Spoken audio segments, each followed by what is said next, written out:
Deus ex machina, or God from the machine, refers to a plot device whereby the hero of a story is saved from some terrible fate by the sudden intervention of a god. The term comes from ancient Greek drama, where the god would literally be brought onto the stage using a machine like a crane or a riser. The convention of a god appearing on stage to save the main character was popularized by Euripides over 2,500 years ago, and it has continued to pop up throughout the centuries, even in Shakespeare, who has Hymen, the Greek god of marriage ceremonies, appear at the end of As You Like It to marry the play's heroes and make conclusion of these most strange events. The plot device is still used to this day. Now, instead of a god intervening to save the day, some miraculous event, object, character, or ability appears from nowhere to save the day. Think of the deadly, unstoppable Martians in Wells's War of the Worlds, for example, felled not by the combined artillery of the world's militaries, but by ordinary bacteria. Or think of the T-Rex at the end of Jurassic Park, appearing out of nowhere to save the heroes from the velociraptors. These are not just stories we tell ourselves. These are reflections of our thoughts about the world. They reveal our desires and beliefs, and they set up expectations for how the world really works. In the end, something will appear out of nowhere to help the good guys win and vanquish the bad guys once and for all. That's how it always works, right? Sure, Jan. 2,500 years ago, that something was a god. But in the modern world, we're too sophisticated to believe that a god will swoop in and save the day. No, today, the Deus ex machina isn't a god. More often than not, it's a politician. Ike for president, Ike for president, Ike for president, Ike for president. You like Ike, I like Ike, everybody likes Ike for president. Hang out the banner, beat the drum, we'll take Ike to Washington. We don't want John or Dean or Harry, let's do that big job right. Just get in step with the guy that's hep, get in step with Ike. You like Ike, I like Ike, everybody likes Ike for president. Hang out the banner, beat the drum, we'll take Ike to Washington. We got to get where we are going, travel day and night for president. Let Adelaide go the other way, we'll all go with Ike. You like Ike, I like Ike, everybody likes Ike for president. Hang out the banner, beat the drum, we'll take Ike to Washington, we'll take Ike to Washington. Now is the time for all good Americans to come to the aid of their country. Blackrod on her way to summon the MPs. The monarch's representative, and in the tradition, will have to knock on the door of the House of Commons.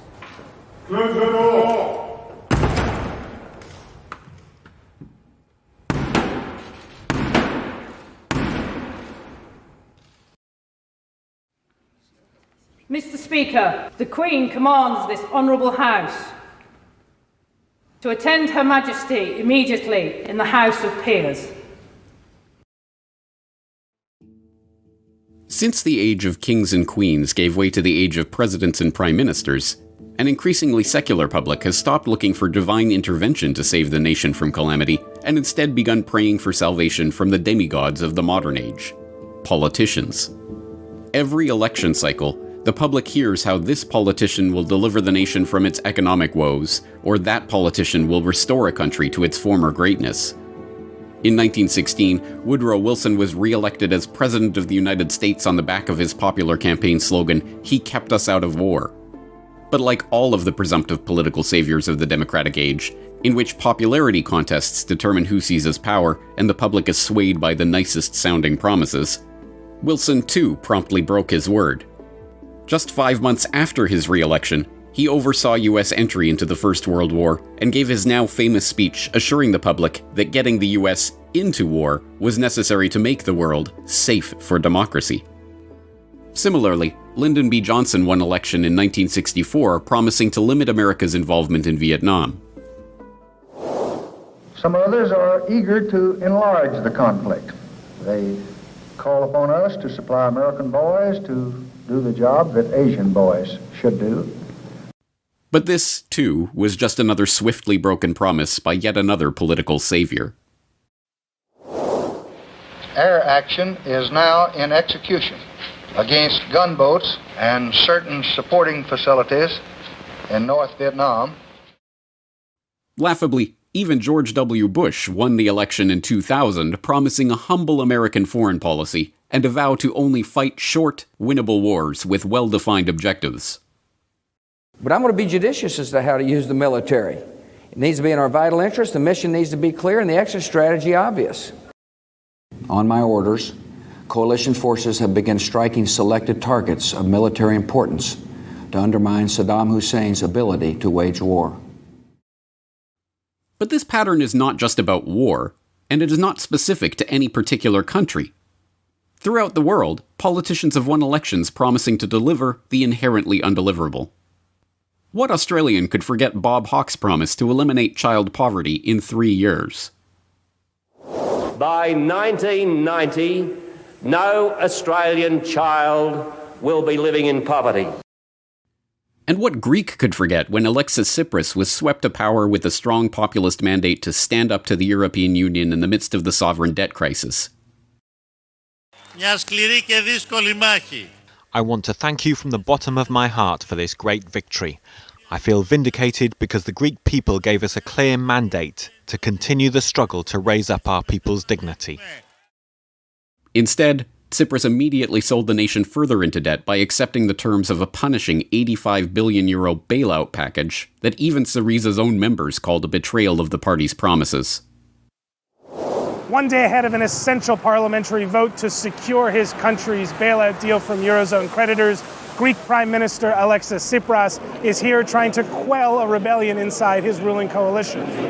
Mr. Tsipras is meeting with MPs from his own Syriza party, some of whom are very disappointed and upset about a deal which includes far more austerity than the package rejected by voters at a referendum just more than a week ago. In fact, with all these decades and, in the case of the oldest democracies, centuries of broken political promises, you'd think that the public would have caught on to the game by now. But, if anything, recent events have revealed that people are becoming more addicted to this politician-peddled hopium, even as the lies and broken promises become ever more ridiculous. In 2008, this endlessly escalating wave of political insanity seemed to reach a crescendo as it dashed upon the shores of the presidential campaign of Barack Obama. There's something happening when people vote not just for party that they belong to, but the votes, the hopes that they hold in common.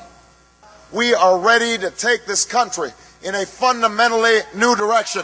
That's what's happening in America right now. Change is what's happening in America.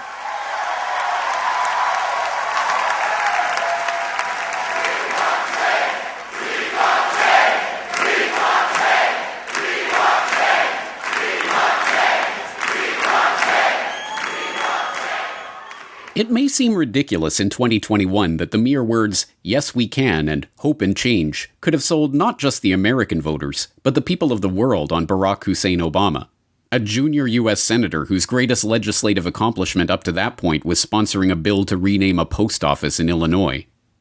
But, in hindsight, that was exactly what was so effective about the entire Hope and Change campaign. After 8 years of neocon carnage, amid the tumult of the ongoing fiasco in Iraq, in the shadow of the rising police state at home, and in the face of the revelations of corporate accounting fraud and banking malfeasance that culminated in a global financial crisis, the public was desperately hoping for change.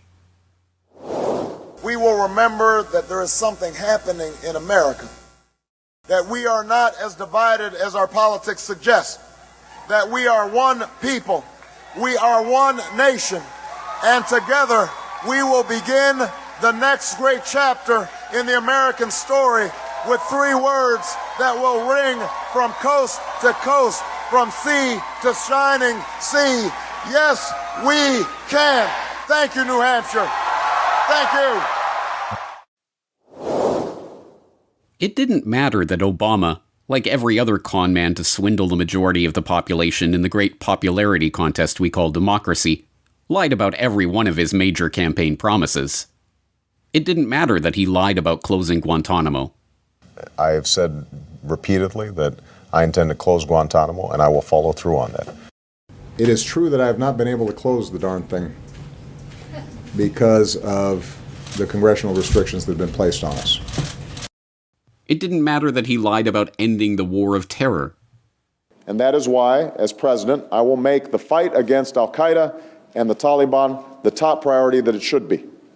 The Obama administration knowingly gave U.S. taxpayer dollars to an al-Qaeda affiliate in Sudan. A joint I-24 News Middle East Forum investigation reveals the U.S. government gave money to a designated global terror entity placed on the U.S. sanctions list over its financial support for Osama bin Laden.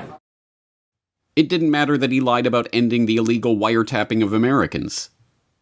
This administration also puts forward a false choice between the liberties we cherish and the security we provide.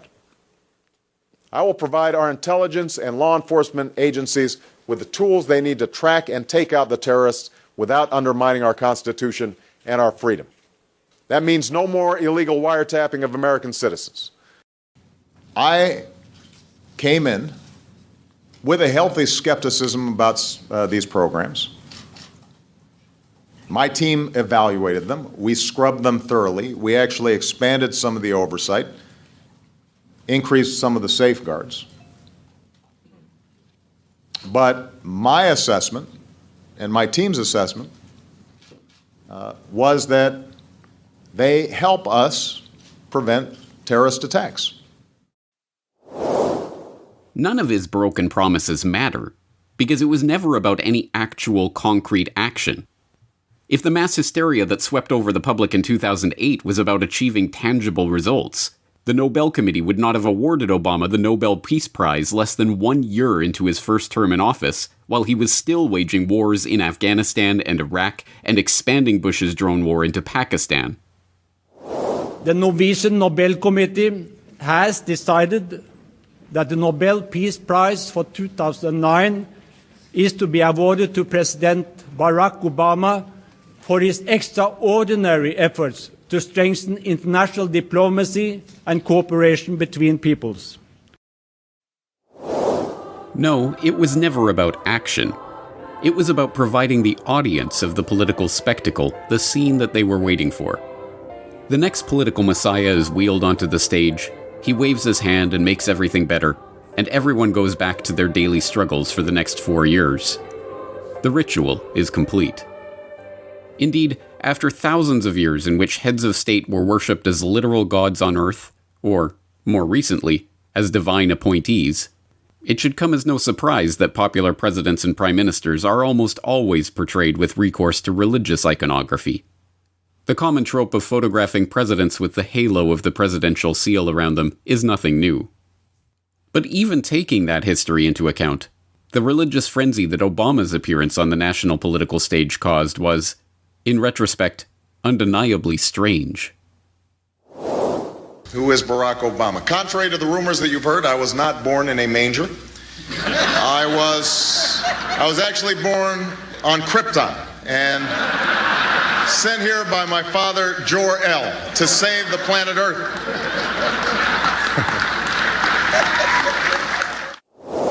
In the hysteria of the 2008 campaign, Obama wasn't received by the public as a political candidate with a series of policy prescriptions for improving the country. He was the god from the machine, the deus ex machina who could appear on stage and bless everyone with his absolution. Obama was not just Superman, but the god of all things, a heaven-sent shining new hope bathed in angelic light who was the literal second coming.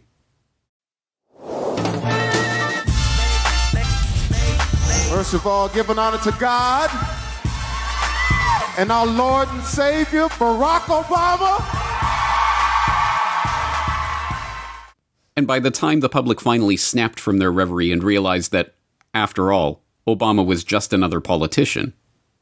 Why is Obama facing so much opposition now? Why is he struggling so much to really fulfill the great flame of ambition and excitement that he was elected on originally in 2009?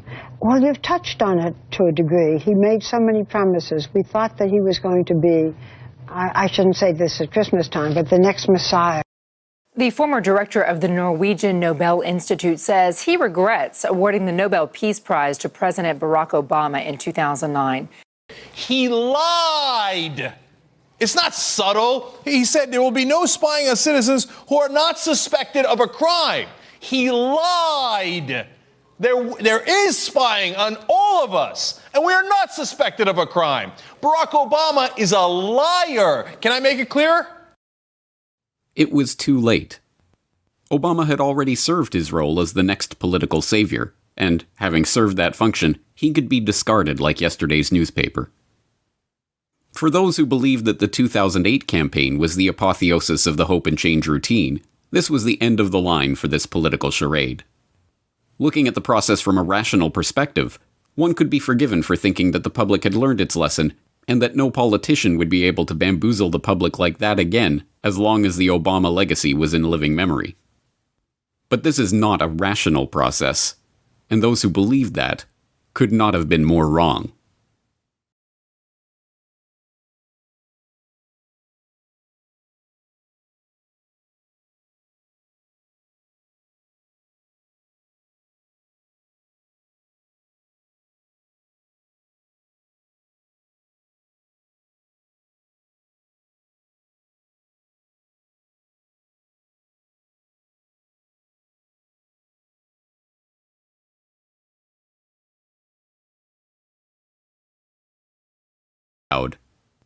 The country is saved once again. Ladies and gentlemen, I am officially running for President of the United States, and we are going to make our country great again.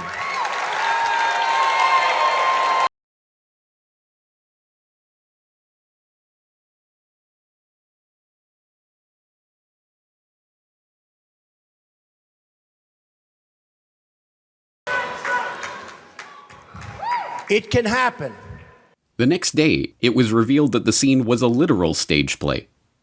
The adoring crowd were not grassroots supporters of Donald Trump who all spontaneously decided to wear the same Trump t-shirts and awkwardly pose with their homemade signs for the cameras, but, as an FEC investigation later confirmed, literal actors paid $50 each by the Extra Mile casting agency on behalf of their client, Gotham Government Relations and Communications.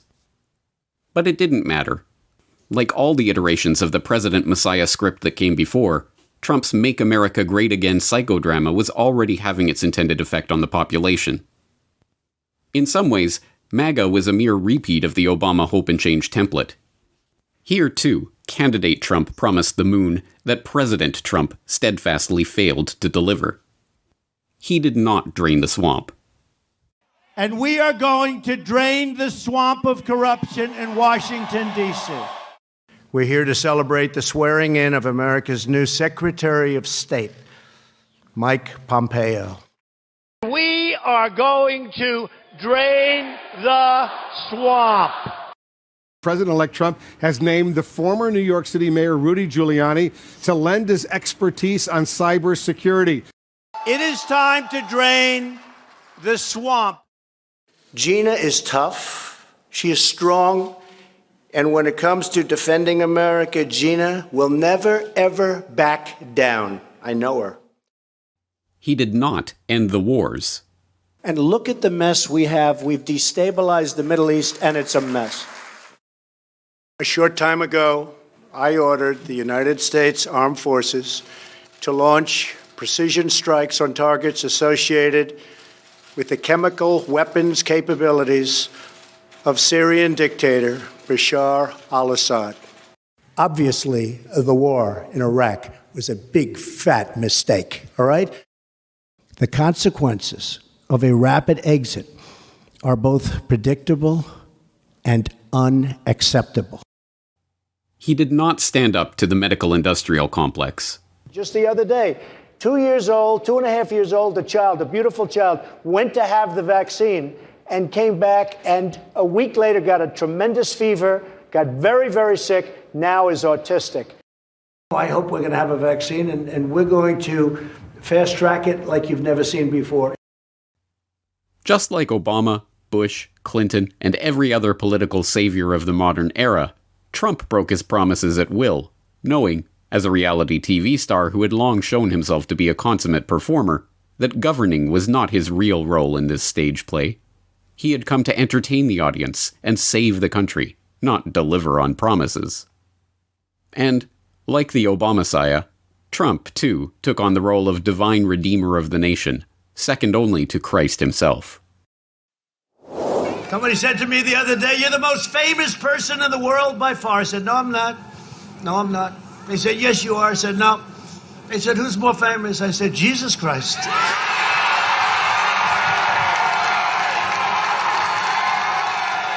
Trump assured us, was loved by the Jewish people in Israel like the second coming of God.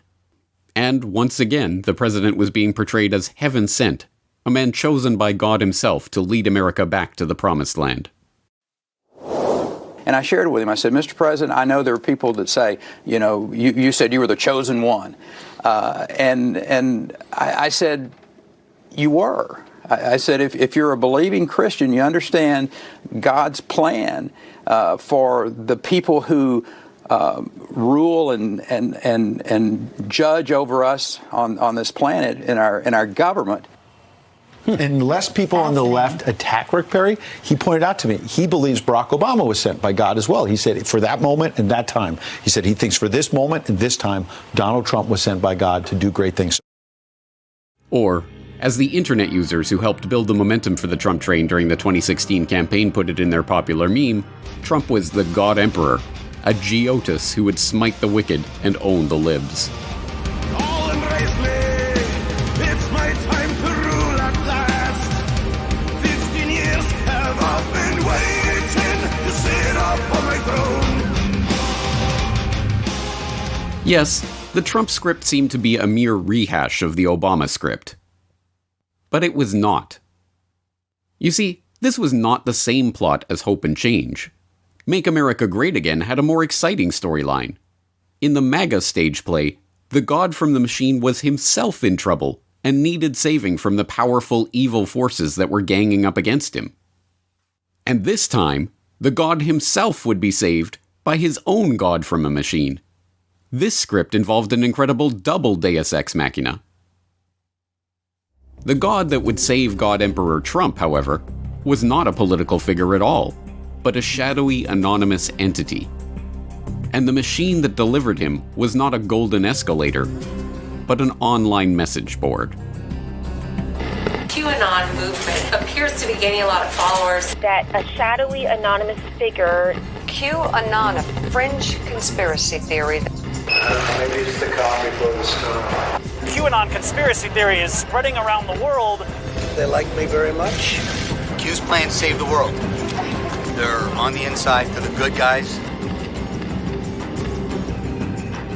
The QAnon phenomenon began on October 28, 2017, when Q, a user of the politically incorrect board of 4chan, the anonymous image board website, made a post claiming that a massive military operation was underway to arrest Hillary Clinton and bring down the cabal of evil politicians that was filling the swamp of Washington. Hillary Rodham Clinton extradition already in motion effective yesterday with several countries in case of cross-border run. Passport approved to be flagged effective October 30th at 12:01 a.m. Expect massive riots organized in defiance and others fleeing the U.S. to occur. U.S. Marines will conduct the operation while National Guard activated. Proof check, locate a National Guard member, and ask if activated for duty October 30th across most major cities. Within days, the anonymous poster was assuring his 4chan followers of the imminent indictment of Clinton campaign insiders John Podesta and Huma Abedin. And on November 2nd, less than a week after the initial post, the poster was calling himself Q Clearance Patriot and claiming that over the course of the next several days he will undoubtedly realize that we are taking back our great country. On POTUS's order, we have initiated certain failsafes that shall safeguard the public from the primary fallout, which is slated to occur November 3rd upon the arrest announcement of Mr. Podesta, actionable November 4th. Confirmation to the public of what is occurring will then be revealed and will not be openly accepted. Public riots are being organized in serious numbers in an effort to prevent the arrest and capture of more senior public officials.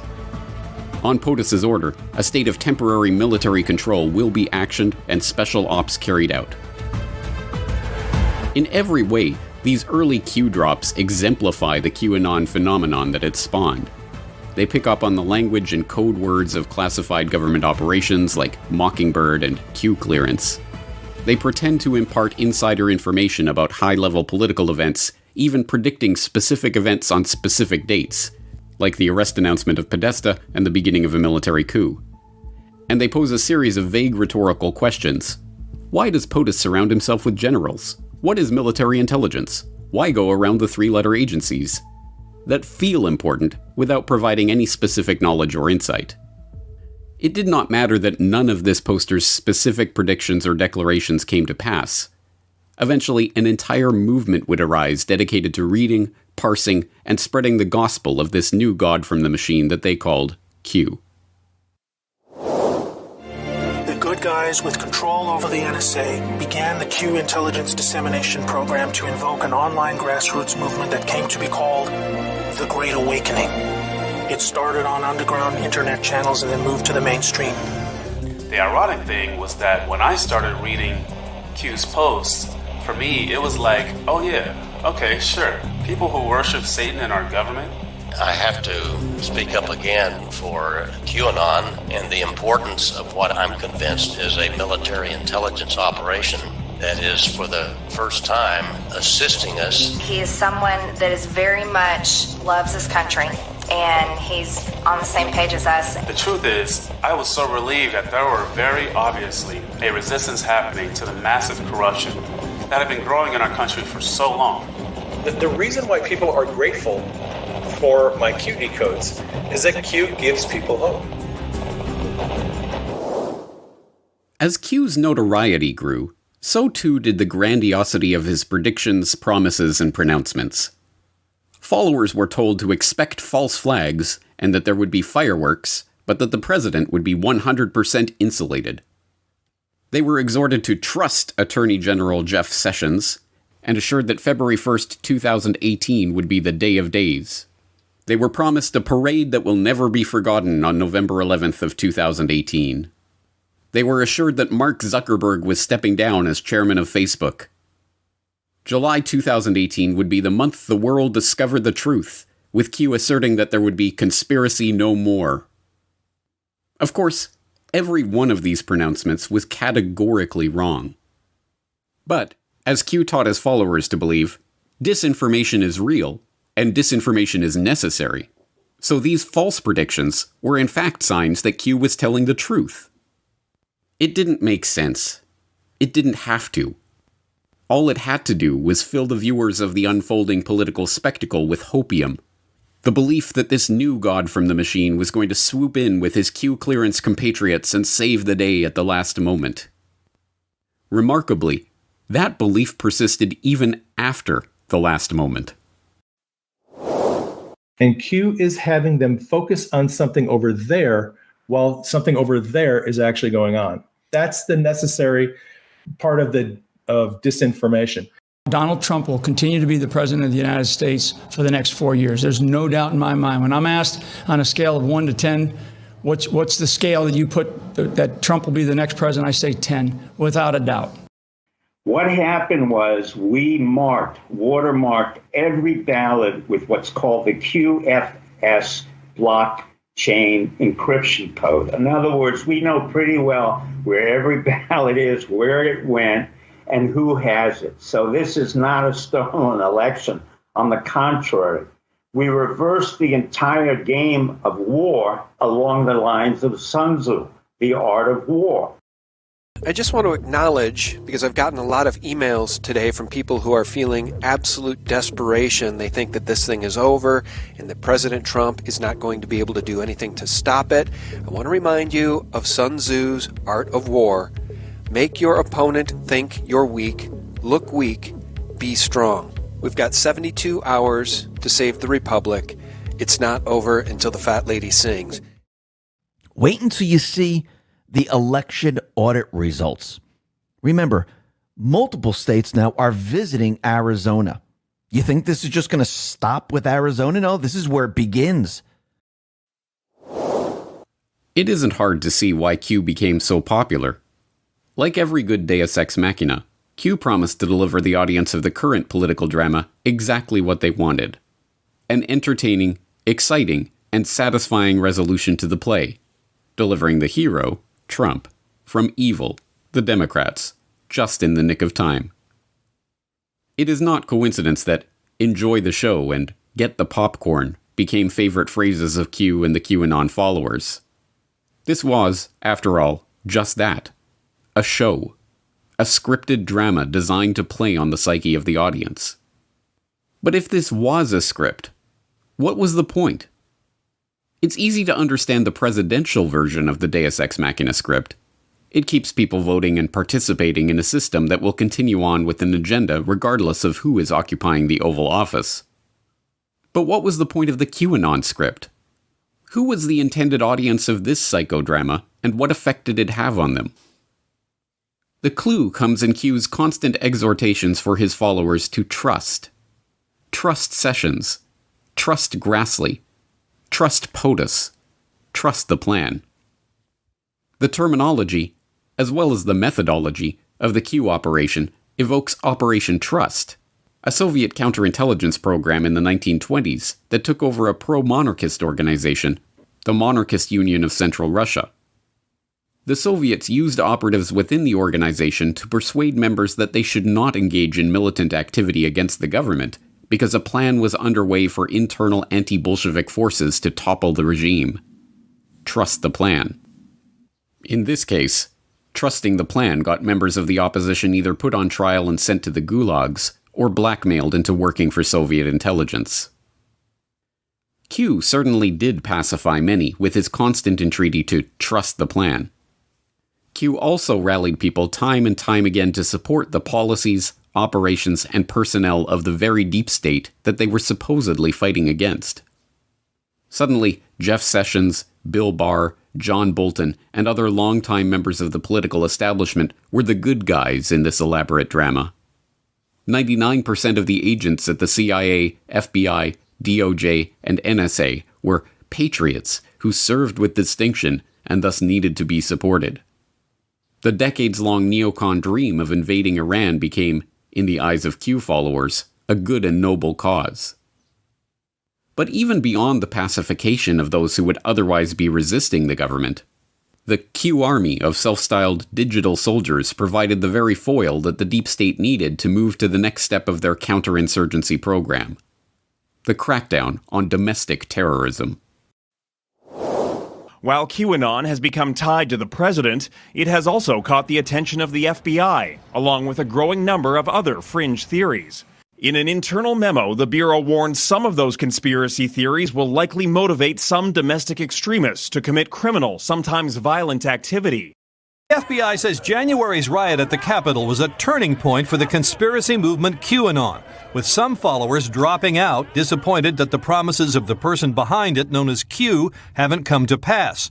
But others, the FBI says, may become so frustrated they turn more to violence, such as, quote, harming perceived members of the cabal, such as Democrats and other political opposition. But I think the reality is that what you're seeing, all this activity by the FBI, by law enforcement to go after and arrest people, that's all great, but that's all right of the boom. And in intelligence, you really want to be left of the boom. You want to be way out ahead of the events.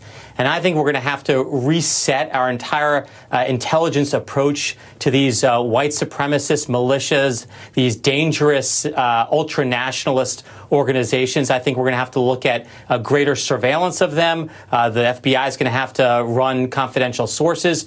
We're going to have to penetrate these plots long before they present a violent threat to our democracy if we want to have any hope of stopping these in the future.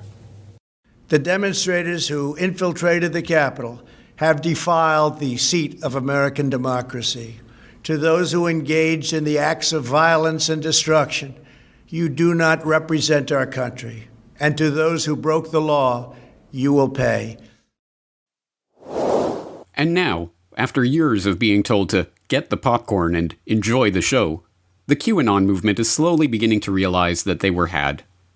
Worse, the very intelligence agencies and military that they had so fervently hoped would swoop in and save the day are the very agencies that are now swooping in to round them up. But QAnon was by no means the first time that hopium had been injected into the veins of the conspiracy research community. In the 1990s, A power industry teaching consultant named Harvey Francis Barnard developed a proposed set of reforms for America's monetary and tax system that he called the National Economic Security and Recovery Act, or NESARA. He self-published a book outlining his proposal, sent copies to members of Congress, started an institute to promote the idea, and, in 2000, published his proposal on the internet. At that point, NESARA became the centerpiece of an elaborate hoax promulgated by an online charlatan calling herself the Dove of Oneness.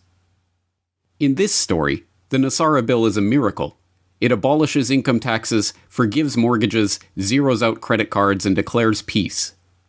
Even more miraculous, in a stunning move only known to the Dove of Oneness, the bill had been secretly passed by Congress and was due to take effect on September 11, 2001, which is why the World Trade Center was destroyed. But, like every good drama, this story too had a deus ex machina to keep Dove's internet audience hanging on and enjoying the show. The White Knights, an underground group of good guys who were in high positions within all these institutions, who were fed up with the status quo and were planning a coup d'etat that was going to happen very soon. Just as with Q, the cult that grew around the NESARA myth with its White Knight gods from the machine promised specific events on specific dates. Every time a prediction failed to happen, followers were reassured that the long-promised coup had been delayed so that the White Knights could better prepare the public for the pandemonium that would ensue when they swoop in to save the day. In the meantime, followers could get the popcorn and enjoy the show, knowing that all their debt would soon be forgiven and that peace on earth was just around the corner. And the name of that book in which Barnard first laid out his NESARA proposal? Draining the Swamp. Yes, the Deus Ex Machina story is trotted out every few years under different guises. A secret order of ninjas is preparing to assassinate the evil Illuminati and bring peace to the world. A secret stash of trillions of dollars is about to be shared out with the people of the world, ending all poverty. A cosmic realignment is going to take place on December 21st, 2012, raising humanity to a higher level of consciousness and ending all strife and suffering. An anonymous 4chan poster is leaking classified information about a good military coup that's going to restore order and drain the swamp. The message is always the same. Get the popcorn and enjoy the show. The god is coming from the machine to save you. Just wait. It is no great shame to be fooled by Hopium at least once. Everyone has trouble distinguishing genuine hope from synthetic hopium when they first encounter it. Moving on, one of your former close aides recently said that you, quote, engaged in conspiracy theories, including perhaps the 9/11 attacks were coordinated with the CIA, and that the Bush administration might have known about the attacks ahead of time. So have you ever expressed in front of anyone... No, wait. Don't go any further than that. That's complete nonsense. It's nonsense. Just stop that. That's not true. No, I did not. I never bought into that stuff. I never talked about it. Okay. About the conspiracy of Bush knowing about this? No, come on. Let's be reasonable. Okay. That's just off the wall. Over and over, we see the same story play out. The crowd begins to lose interest in the political stage play. They begin to suspect that it's fake, that reality is taking place somewhere off stage and out of sight. They begin to realize that they are not spectators at all, but active participants with the ability to shape the world around them. And then along comes a god from a machine peddling hopium, and the audience goes back to enjoying the show. None of this is to denigrate the religious instinct that compels humans to look for a savior from the heavens. On the contrary, those with religious faith should be the most offended by this god from the machine script that sees their most cherished divine beliefs cynically played on by would-be political rulers masquerading as gods. Of course the hopium peddled by these fake gods is enticing. It's designed to be. It plays on one of our greatest capacities as human beings. Our capacity for hope. Our belief that we can make the world a better place, and that we are not condemned to forever wait for the god from the machine to deliver us from our problems. But hopium is not hope. Like opium, which binds to opioid receptors in the brain to provide temporary pain relief, Hopium is a synthetic, man-made construct which provides us with the simulacrum of hope. And, like opium, hopium can disrupt our lives, pacify us into inactivity, and make us suffer withdrawals in its absence. No, we must not abandon hope itself. As part of the triumvirate of faith, hope, and charity, hope is a virtue to be cherished. Genuine hope is the rocket fuel that humans use to propel themselves towards their goals. Without hope, there would be no motivation to do anything to improve our situation. But that is the difference. Hope compels us to go out there and try to improve our situation. Hopium, on the other hand, convinces us that someone else has taken care of the problem, that we can just sit back, get the popcorn, and enjoy the show. Like the dope peddler on the street corner, the politicians and hucksters are always ready to satisfy their mark with a dose of hopium. And the public, more often than not, is only too happy to take it. But hopium is a deadly drug, and the god from the machine is nothing but a cheap stage trick. Nothing will change until we stop enjoying the show and realize that we are not spectators watching history unfold from the sidelines. We are history's actors, and propelled by genuine hope, we can and will change the world.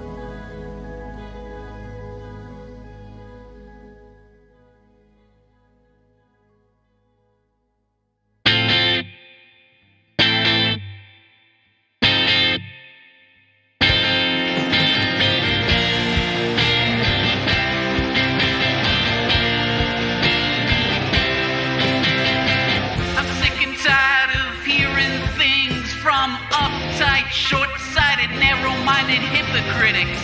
All I want is the truth. Just give me some truth. I've had enough of reading things by neurotic, psychotic, pig-headed politicians. All I want is the truth.